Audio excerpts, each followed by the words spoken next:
Well, hello everyone. It is Mr. Sunshine, Locksmith Eddie, coming to you live right here. And what we have today is a 1980 Triumph Spitfire ignition and door. And what we have here, as you can see this, we actually went out there and took it out of the automobile. There's the harness right there. The wires come down into this, and here it is right here. What we found, these particular models takes the MG1 blank. It actually slides right in there, but obviously it doesn't turn. We actually found that the ignition, the door lock is the same.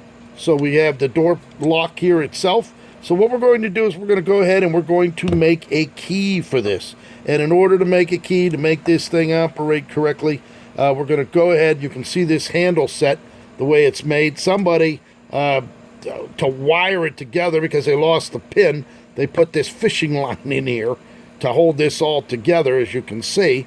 But it works, but not too good. So what we're going to do is go ahead and we're going to pull the door lock out, the cylinder plug. We're going to look at those wafers. We're going to cut a key to that, and we're going to see if we can do that to save us from either impressioning this or dismantling this ignition switch in order to make a key for it. So what we're going to do right now is we're going to go ahead and we're going to pull this horseshoe clip off. This horseshoe clip comes off of here just like this. We're going to be careful not to break it. Actually going to need a little WD-40 on there. And we'll go ahead and get this pulled off of here as such.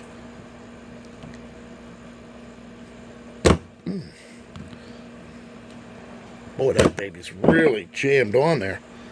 It's putting on there pretty tight. So I'll have to just kind of pry that thing off of there to get it.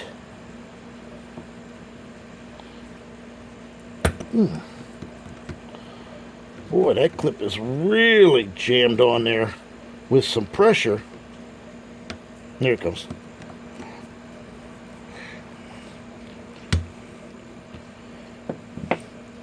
It looks as if we're going to have to take this off first. We're going to take this C-clip off of this side, just like that. We're going to raise this up so that we can get a better... This is actually going to come in there like this. Got to slide this back on. Push this just like this so that that'll clear itself once we go underneath it.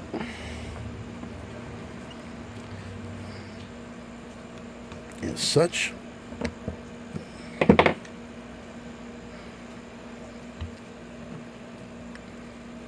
Got to make sure it's pressed over there so it'll clear the two pins there, just this, like that. Almost out. There you can see how it's jammed on both sides. So we're going to go ahead and just get a little bit more here.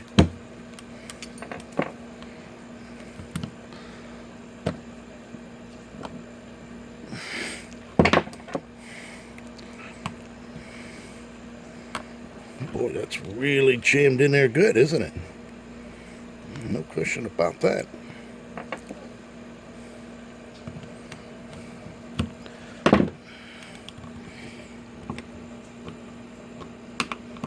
Boy, oh boy, how they put that horseshoe clip on it. There we go. We got it off just like there. There it is. Now, that lock, there's a wave washer here. The wave washer is right up against that. So we're going to go ahead and take the wave washer off. Set that aside. And then there is our lock cylinder. We'll go ahead and put the key blank in there. And then we're going to go ahead and slide the lock out. And there it is. There's our cuts right there. We'll go ahead and wipe that off. We're going to go over there to the framing. We're going to get the depths. And we're going to go ahead and we're going to cut this key. It's got all the wafers in it. Let's see if the wafers are, in fact, loose, which they are. Yeah, there they are, right there. We don't want to make sure we don't want them to fall out. So we're going to go ahead. I'm going to cut this key on the framing, and I'm going to come right back, and we'll see how it works. Okay, so we went ahead and we cut it on the framing. We've got the cuts there. There's the key. As you can see, there's actually 10 wafers in that. but there's only 1, 2, 3, 4, 5, 6, 7. So we're missing the last 3 for the back of this key.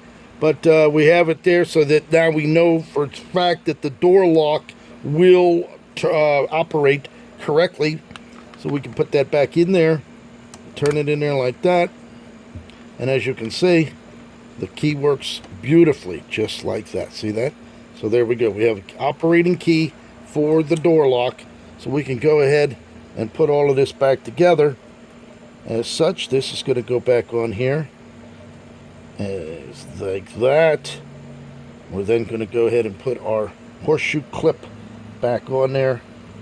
As such, it's a tight fit.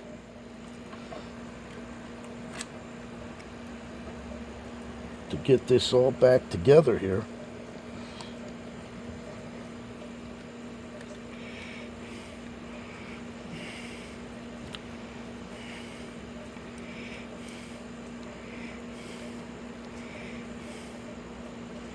Just as such. Go ahead and put that clip right on there as such. We'll then go ahead and use our pliers to slide it back down. Just like that.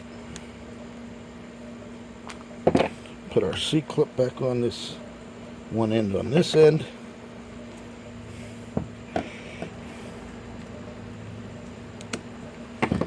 And there we are. We have an operating key for this lock. So there it is right there. Works beautifully. Back and forth. Just as such. Alright, so that is done. Now, there's going to be 10 wafers in here. And as you can see, that doesn't operate that.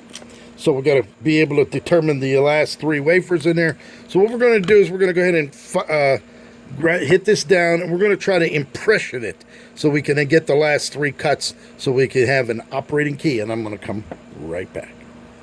All right, by putting it on a frame and cutting off about 2/1000ths, you can see how nice and shiny that is right now.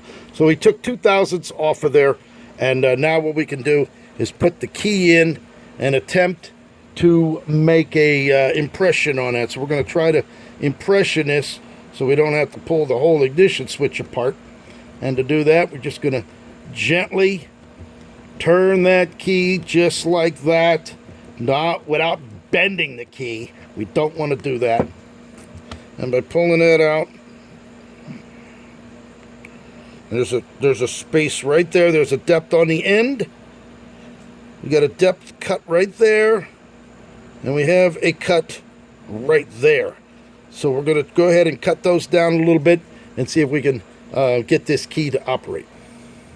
All right, as I impressioned it, the last 4 cuts were 3, 2, 1. So there it is. There's the 4, there's the 3, there's the 2, there's the 1. And that would be the end of the key. We put that key in there and got a load of that. There we go. Mr. Sunshine has done it again. That lock really needs some lubrication.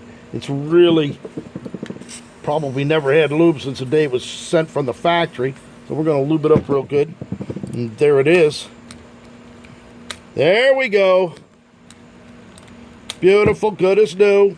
We'll go ahead and turn the key here. There you go. We got that key operating. So there you go. You got an operating key for a 1980 Triumph Spitfire using the MG1 key. Thank you for watching, Mr. Sunshine.